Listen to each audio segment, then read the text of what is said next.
Bonjour Virginie. Salut Johan. Enchanté de faire cette interview avec toi. Ouais, merci. Je suis ravie. Ravie dans qu'on soit là. Dans ce magnifique cadre, alors est-ce que tu peux nous dire où c'est qu'on est? Alors nous sommes dans la forêt de Chiberta, Mhm. voilà, sur Anglette, côte basque. Et c'est un endroit où il fait bon vivre et où j'aime bien venir me ressourcer et être au contact de la nature, des oiseaux, des grillons qu'on entend et de tout ce qui nous entoure. Alors pourquoi c'est important pour toi la nature? Alors la nature, c'est important parce que moi ça m'apaise énormément. Oui. Ça permet d'être ancré dans le moment présent. Oui. C'est un moment là quand on entre à Chiberta où on est comme ralenti, posé, comme si on était coupé, protégé dans une bulle et qu'on était coupé d'éventuels problèmes ou sensations d'inconfort du quotidien et tout en étant à l'écoute de ce qui se passe à l'intérieur de soi, à l'extérieur de soi.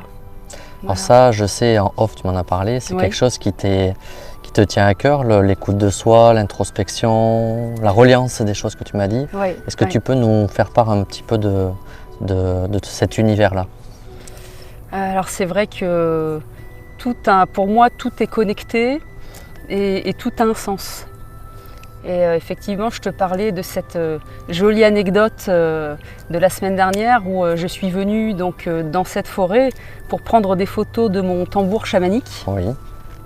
Et puis j'étais à un autre côté de la forêt et j'ai été comme appelée à me diriger dans un petit chemin qui était très étroit, oui. Puisqu'il était plus étroit que mes épaules. Et puis en fait, il y avait peu de luminosité. Donc je me suis dit non, je ne comprends pas trop ce que je fais là. Donc j'ai fait demi-tour. Et puis quelques mètres plus loin, en fait, je me suis aperçue que j'avais une immense menthe religieuse qui était venue s'accrocher sur le sac de transport de mon tambour chamanique. Et là, en fait, spontanément, je me suis arrêtée. J'ai arrêté de marcher. J'ai enlevé le sac tout doucement. Je l'ai posé avec beaucoup de précaution.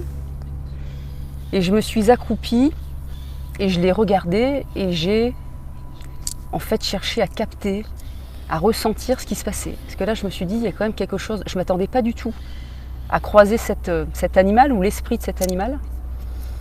Et en fait, la menthe religieuse nous invite à nous poser. C'est une messagère d'équilibre, de calme, de méditation, d'introspection. Et ça nous invite vraiment à nous ouvrir, à nous éveiller sur nous-mêmes, sur nos capacités, sur ce qu'on traverse dans la vie.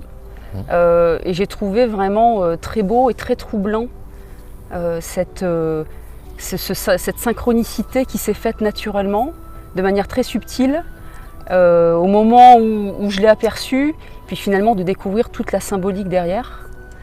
Donc de cette prophétesse, puisque mantis en grec veut dire prophétesse. Oui. Et donc cette prophétesse nous invite à travers l'immobilisme à nous ouvrir à notre potentiel, à la prophétie, donc ça veut dire au champ des possibles, à nos capacités, à notre lumière et à une meilleure connaissance de soi, une familiarisation avec soi et à être connecté avec l'essentiel en fait. Donc cette reconnexion, tu le proposes aussi dans tes activités? Est-ce que tu peux nous décrire tes activités justement qui sont en lien avec tout ça? Alors c'est vrai que je la propose, je l'ai fait de manière très intuitive, c'était pas du tout conscientisé, mais quand les personnes viennent en soins, puisque je propose des soins énergétiques et des soins au tambour chamanique, j'invite toujours les personnes à un moment donné, quand le soin va démarrer, à les faire respirer, pour les ramener dans leur corps, justement pour les poser, pour leur permettre de s'ancrer et pour être vraiment en pleine présence et en pleine conscience de ce qui va se passer. Et puis j'amène aussi de la visualisation parce qu'on est tous différents. Donc comme ça permet à chacun de voir, tiens, moi je suis plutôt dans le ressenti, ou bien tiens, moi je suis plutôt dans du visuel, ou tiens, moi j'ai plutôt des mots comme ça, des souvenirs qui me sont venus.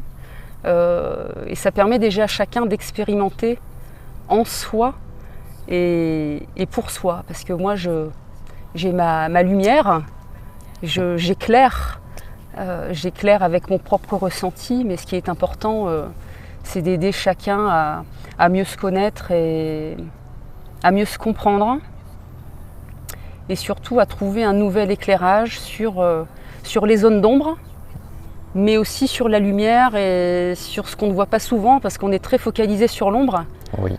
alors qu'en fait la lumière, mais c'est en éclairant ces zones d'ombre qu'on peut y découvrir d'autres choses. Donc c'est vrai que ça passe énormément, mes séances passent énormément par finalement de la parole avant le soin, mais après c'est se laisser traverser, moi comme l'autre, par des vibrations, par une énergie, par tout ce qui peut passer, par de la guidance, par des messages et par tout ce qui nous entoure.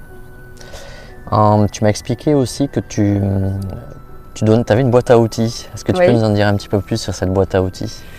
Alors en fait, depuis 13 ans maintenant, sur ce chemin d'apprentissage, parce que je suis comme toi et comme tout le monde, je ne suis qu'une apprentie sage. J'ai moi-même testé, expérimenté un certain nombre d'outils, donc que des thérapeutes m'ont passé, puisqu'on est tous pour moi passeurs, que j'ai découvert sur des vidéos, que j'ai découvert dans des livres. Et donc il y a des outils d'écriture qui permettent d'exprimer par l'écriture avec des systèmes de lettres, de pardon, de réconciliation, qu'on va brûler ensuite avec de la sauge pour faire comme ça des rituels qui vont permettre de déposer ce qu'on n'a pas su ou pas pu déposer d'une autre façon.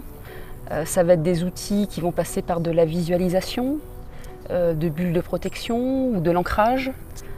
Je vais utiliser des oracles, on va utiliser les bonhommes allumettes. Enfin, à l'infini et au-delà, il y a beaucoup d'outils.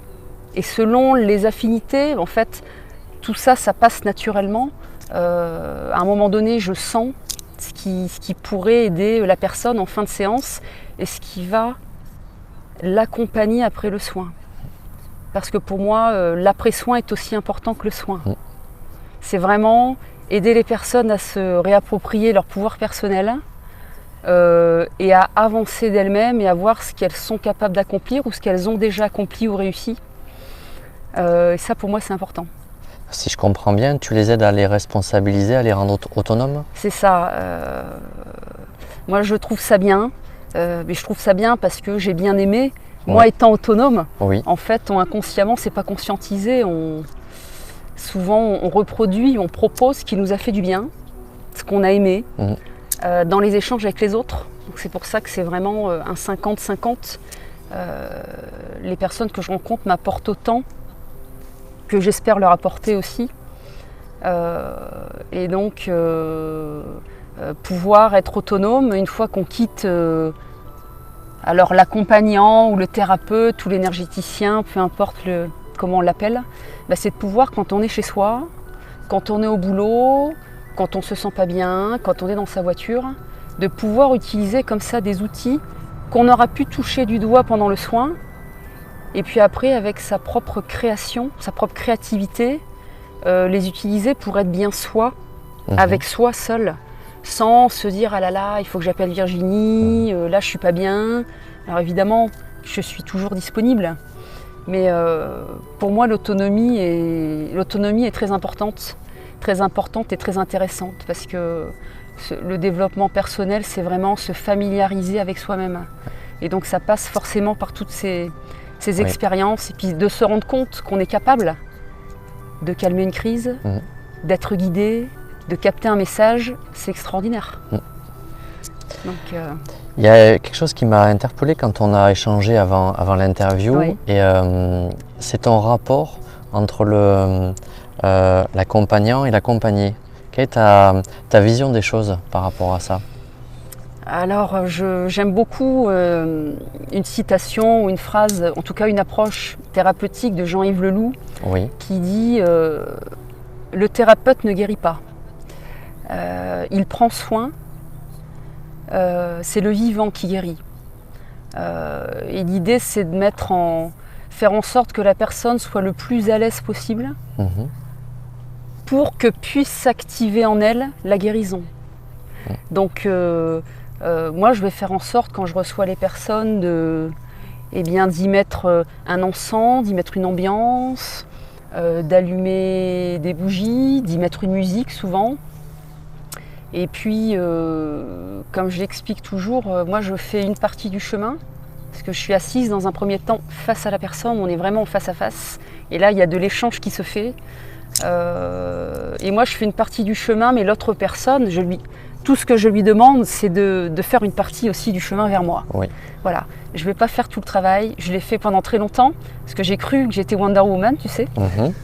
Je ne suis pas Wonder Woman, et puis ça ne fonctionne pas. Et c'est pas juste pour moi, parce que c'est beaucoup d'énergie, et c'est pas juste surtout pour la personne. Parce qu'au final, faire à la place, c'est bon ni pour l'un ni pour l'autre. Oui. Et donc c'est vrai que vraiment, c'est une responsabilité qu'on porte chacun d'avancer, et en avançant côte à côte, et puis à un moment donné, le plaisir, c'est de rester un peu en retrait et puis de voir la personne, comme sur le chemin qui est derrière nous, s'avancer et continuer. Et ça, c'est chouette. Donc chacun est maître et élève en même temps, c'est ce que tu m'as dit nous sommes tous maîtres et disciples. Maître et disciple, tout à fait. Nous sommes tous maîtres et disciples, chacun. Alors pour poursuivre un petit peu, ce que j'aimerais bien que tu évoques aussi, c'est l'évolution de ton approche, tes projets. Tu m'as confié que tu avais des nouvelles idées, des nouvelles déclinaisons dans l'exercice de ton accompagnement. Est-ce que tu peux nous en faire part? Alors c'est vrai que je suis partie là en Indonésie, sur l'île de Java, il y a 5 mois.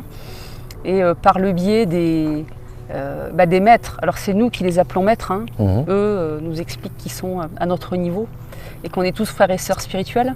Mais c'est vrai que par le biais de ce que j'ai expérimenté là-bas et vécu, il y a des choses qui émergent depuis que je suis rentrée.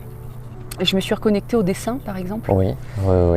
Et donc je dessine, mais avec cette particularité d'y mettre de l'ombre et de la lumière. Parce que pour moi, sans ombre, pas de lumière. Et sans lumière, pas d'ombre. La lune, on peut la voir parce qu'elle est éclairée par le soleil. Donc je vais écrire, puisque l'écriture est dans ma vie très, très importante. Les mots sont importants. Donc je vais utiliser pour dessiner certaines formes des mantras, par exemple.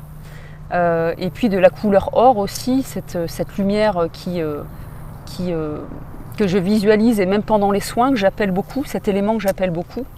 Et puis c'est vrai qu'il suffit après d'oser, d'avoir un peu plus de confiance, mais suite à un retour d'une personne qui est venue faire un soin au tambour il y a une quinzaine de jours et qui m'a, dans le débrief après soin, m'a dit qu'elle avait eu l'impression que je faisais une peinture de l'âme, et bien c'est vrai que c'est une idée qui germe déjà, qui est en floraison même, de pouvoir laisser une trace de cet échange avec la personne du soin, et de laisser une trace à travers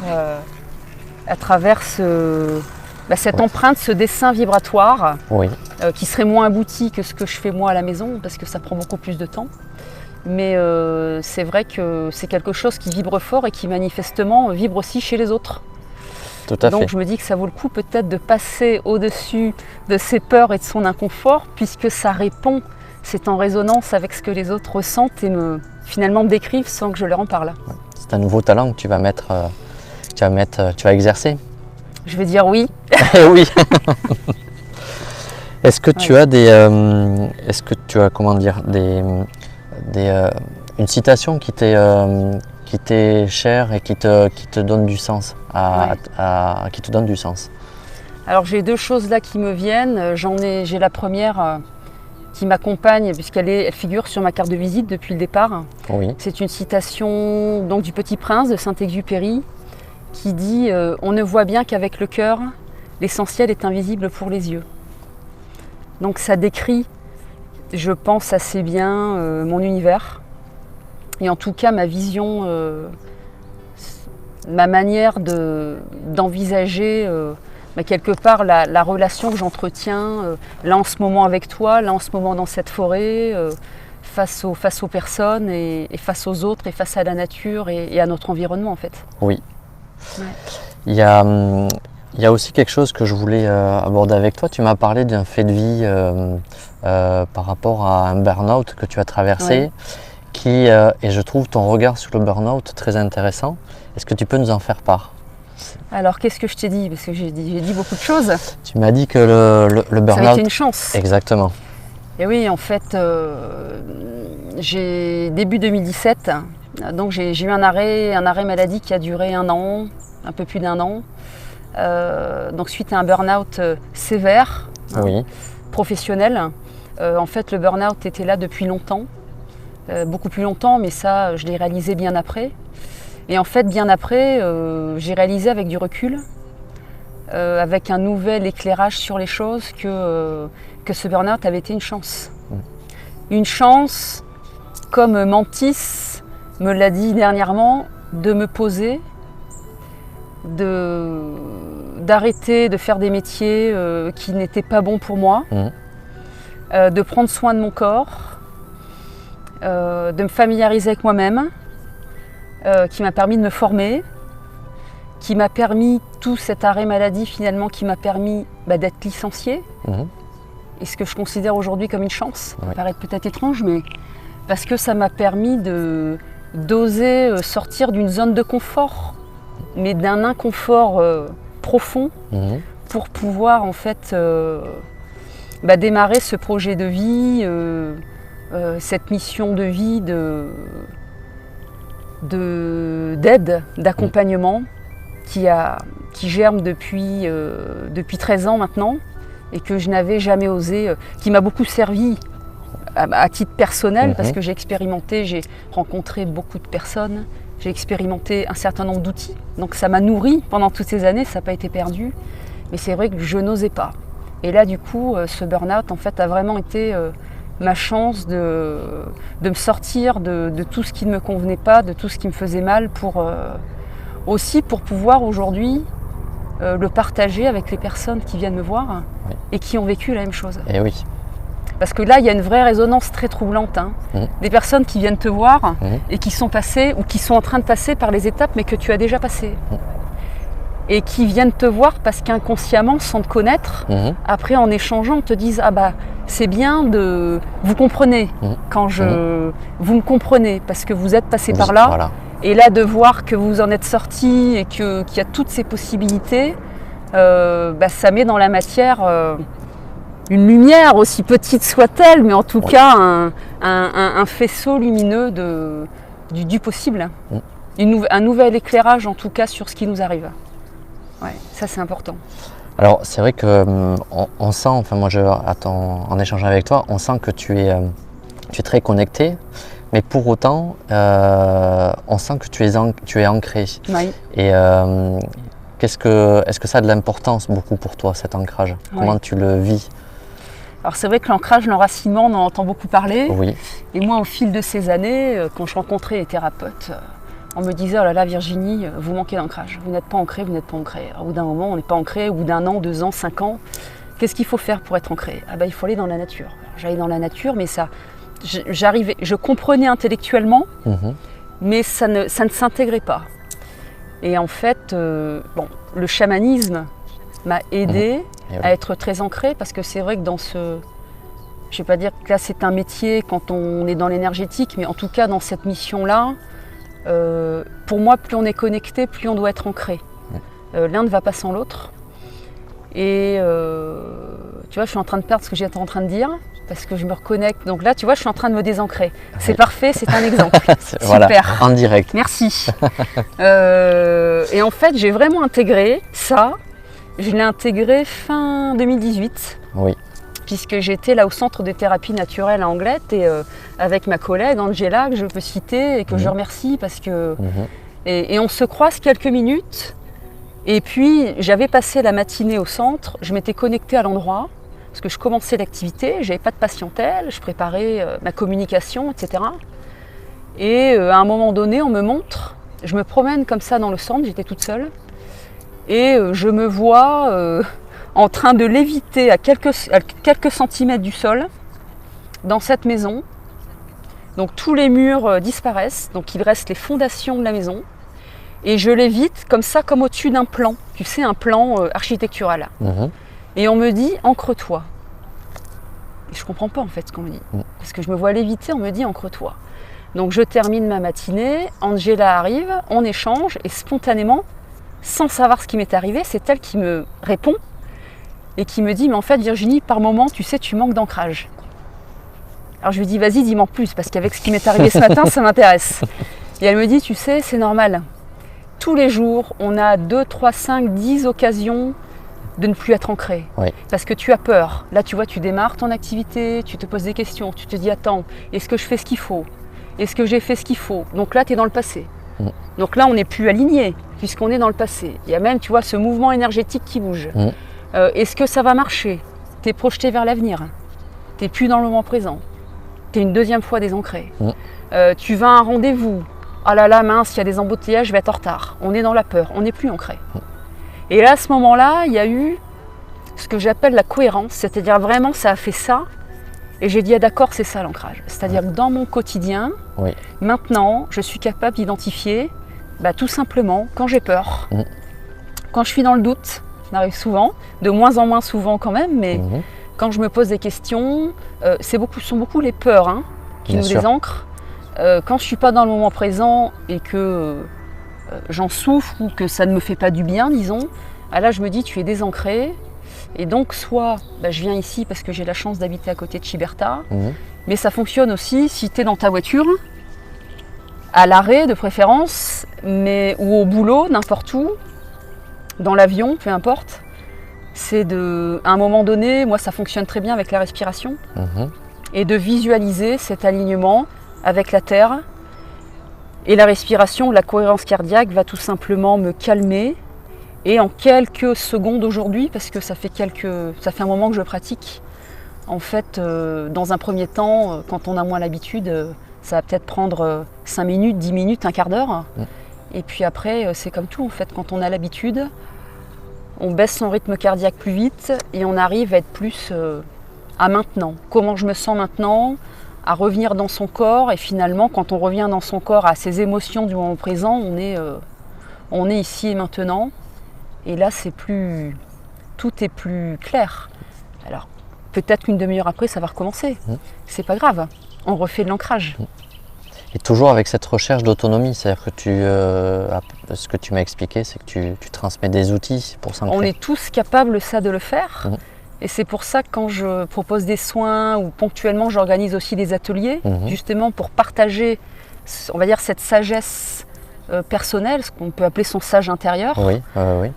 C'est vrai que c'est bien justement que les personnes expérimentent par exemple l'ancrage de diverses façons, par de la visualisation, par de la respiration. Puis la respiration c'est vaste, il y a de la cohérence cardiaque, il y a la respiration au carré, il y a plein de choses différentes.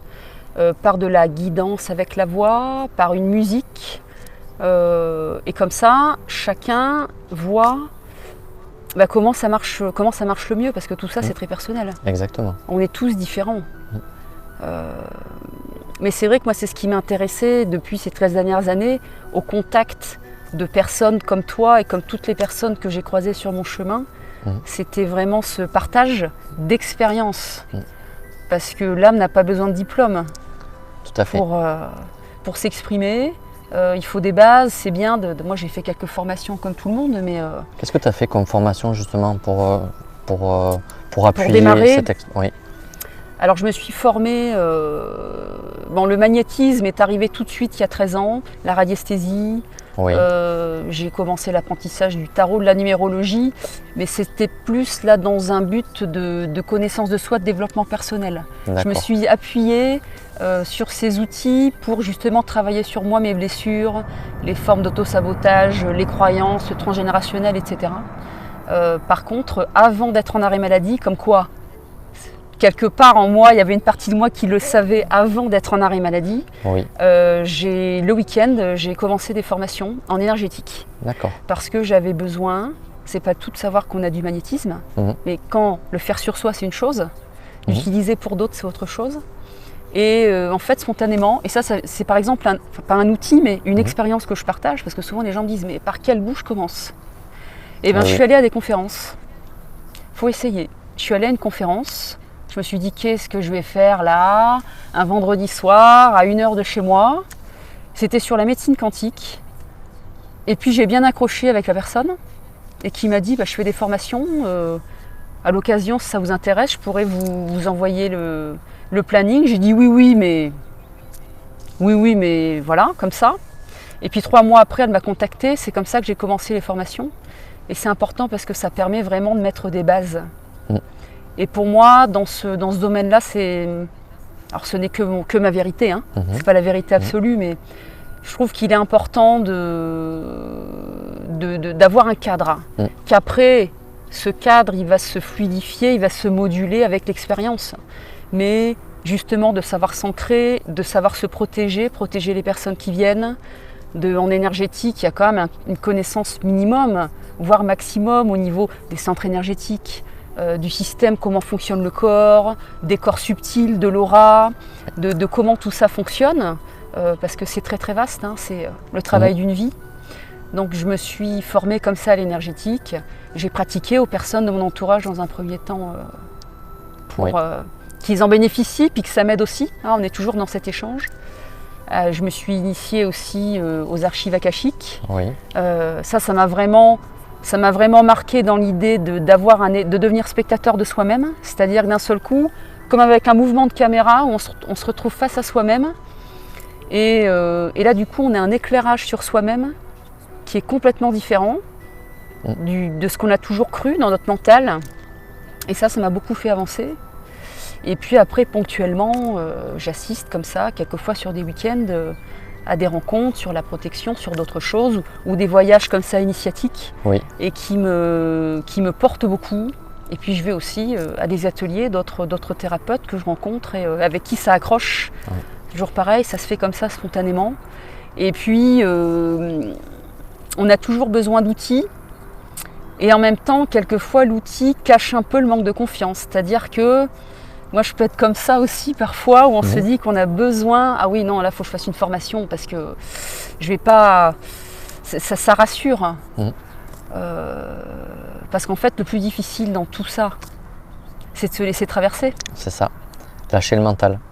C'est de se laisser traverser, d'être connecté au cœur, d'être connecté à son essence et de laisser faire.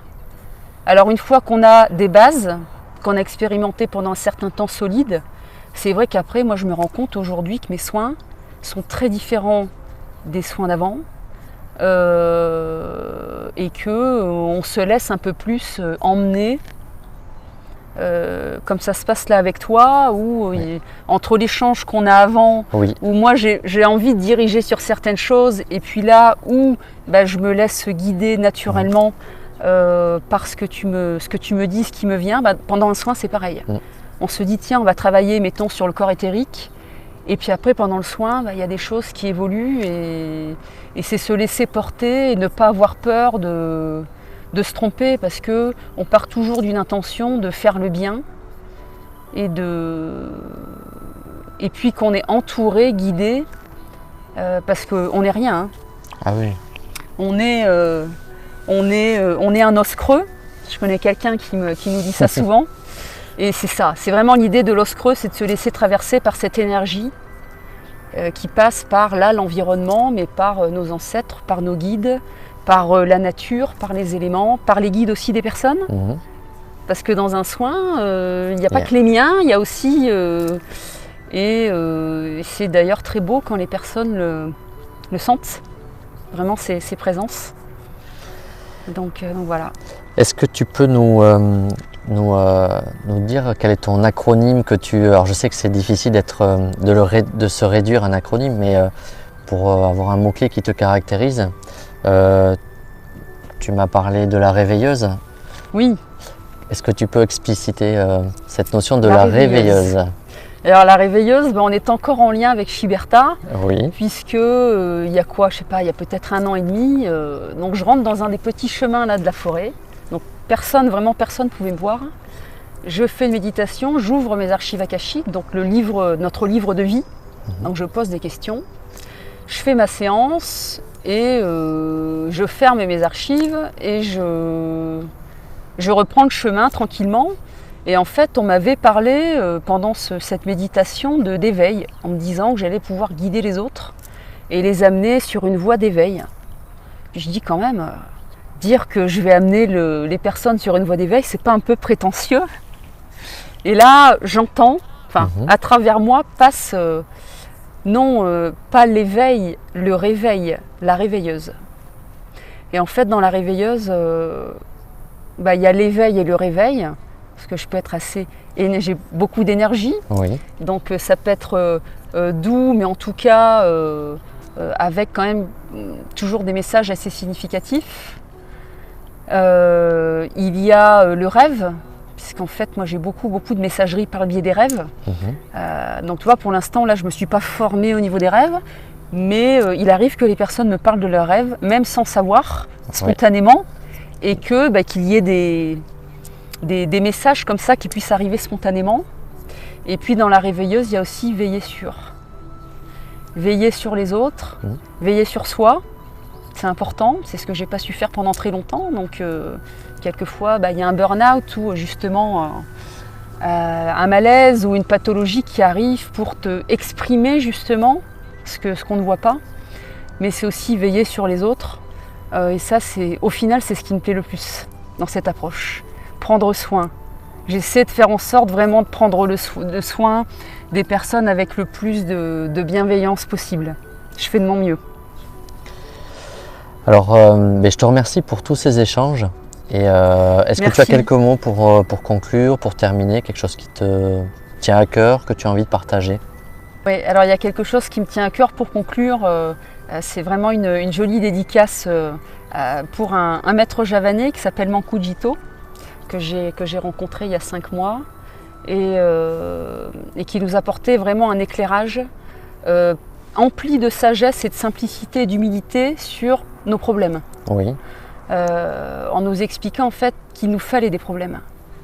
Il nous fallait des problèmes et que ces problèmes en fait ce sont eux nos gourous, nos enseignants. Oui. C'est le problème et l'enseignant. C'est pas le thérapeute, c'est pas le maître ou le chaman ou le guérisseur ou qui on veut. Et que les problèmes en fait c'est une opportunité dans le processus de le traverser pour comprendre, pour s'éveiller à quelque chose qu'on n'aurait pas compris sans lui et du coup pour pouvoir nous amener sur une voie de guérison. Et il nous disait que là on allait ensemble pouvoir échanger sur ces problèmes et qu'il voit s'il pouvait nous aider pour pouvoir les traiter les anciens problèmes et qu'il nous souhaitait du coup par la suite en recevoir de nouveaux.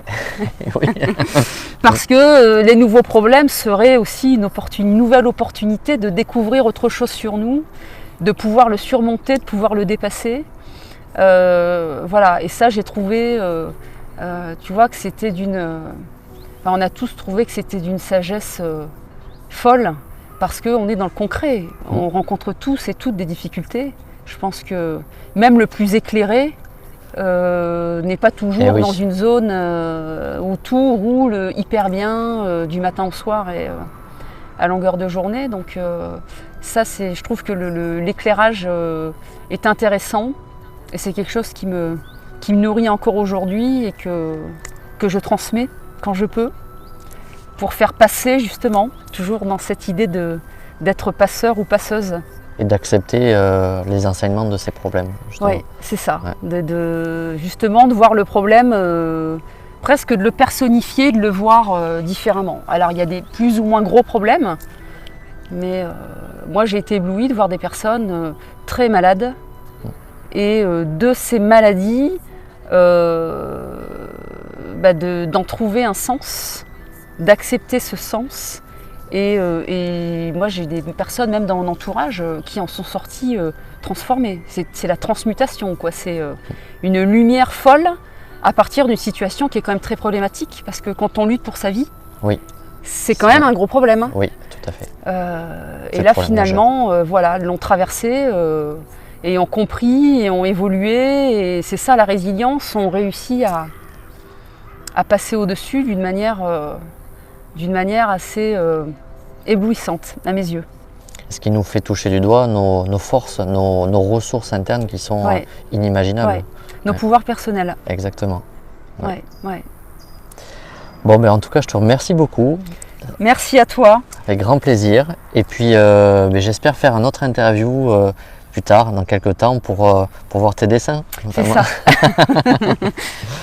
À bientôt. Merci, Yoann. Merci. Au revoir. Au revoir.